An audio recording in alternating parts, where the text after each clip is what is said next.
ଶ୍ରୀରାମଙ୍କ ଦୟାରୁ ଅଯୋଧ୍ୟା ଯାଉଛୁ ଏ ସ୍ୱପ୍ନ ମୋଦିଙ୍କ ପାଇଁ ପୂରଣ ହୋଇଛି ଏଭଳି କିଛି କହିଛନ୍ତି ଝାରସୁଗୁଡ଼ାବାସୀ। ପ୍ରଧାନମନ୍ତ୍ରୀ ନରେନ୍ଦ୍ର ମୋଦି ଅଯୋଧ୍ୟା ଯିବା ପାଇଁ ଏକ ସ୍ପେଶିଆଲ ଟ୍ରେନ୍ର ଆୟୋଜନ କରିଛନ୍ତି। ଏଭଳି ସ୍ଥିତିରେ ଜିଲ୍ଲାର ଅଧିକ ସ୍ଥାନରୁ ଲୋକେ ଏହି ଯାତ୍ରା କରୁଛନ୍ତି। ପ୍ରଭୁ ଶ୍ରୀରାମଙ୍କର ନବନିର୍ମିତ ଭବ୍ୟ ମନ୍ଦିରର ପ୍ରାଣ ପ୍ରତିଷ୍ଠା ପରେ ସାରା ଭାରତର ଗାଁଠୁ ନେଇକି ସହର ପର୍ଯ୍ୟନ୍ତ ସବୁ ରାମମୟ ହୋଇଉଠିଛି।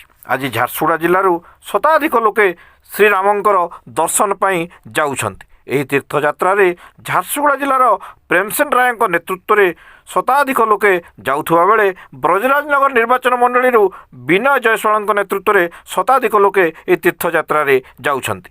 ସେହି ଭକ୍ତମଣ୍ଡଳୀକୁ ଝାରସୁଗୁଡ଼ା ବିଧାନସଭା ବିଜେପି ବିଧାୟକ ପ୍ରାର୍ଥୀ ଶ୍ରୀଯୁକ୍ତ ଟଙ୍କଧର ତ୍ରିପାଠୀ, ରାଧାରାଣୀ ପଣ୍ଡା, ନେତାଜୀ ପଟ୍ଟନାୟକ, ବିମଳେନ୍ଦୁ ଭୋଳ, ରାଜେଶ ପ୍ରଧାନ, ଦିଲ୍ଲୀଶ୍ୱର ରାଓ, ସୋନୁ ଥିରାନୀ, ଶୁଭମ ଟେବ୍ରିୱାଲ ଓ ବିବେକ ଶ୍ରୀବାସ ସମେତ ଅନ୍ୟାନ୍ୟ ବରିଷ୍ଠ କାର୍ଯ୍ୟକର୍ତ୍ତା ତୀର୍ଥଯାତ୍ରୀ ଯାଉଥିବା ଲୋକମାନଙ୍କୁ ଫୁଲ, ଗାମୁଛା, ଫଳ ଦେଇ ସ୍ୱାଗତ କରି ଟ୍ରେନ୍ରେ ବସାଇବା ସହ शुभेच्छा जणाइछन्ति ओ सुख दुख आलोचना करिछन्ति। यारे प्रभु श्री राम मंदिर प्रतिष्ठा पर सारा भारत गाँ गाँ शहर शहर सारा घर राममय हो जाता एवं प्रभु श्री राम दर्शन लगी आज सबू लोक लालायित छन।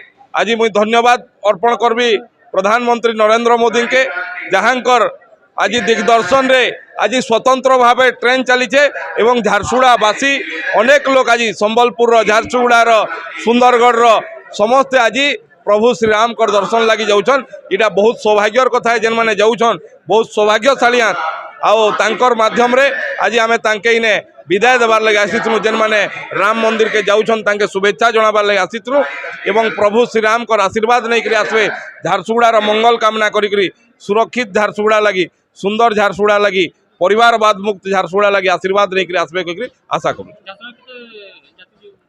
झारसुगुड़ार आमर जिल्लारू पाखापाखी 170 जन यात्री आज इनु यात्रा करिछन एवं समस्त के आमे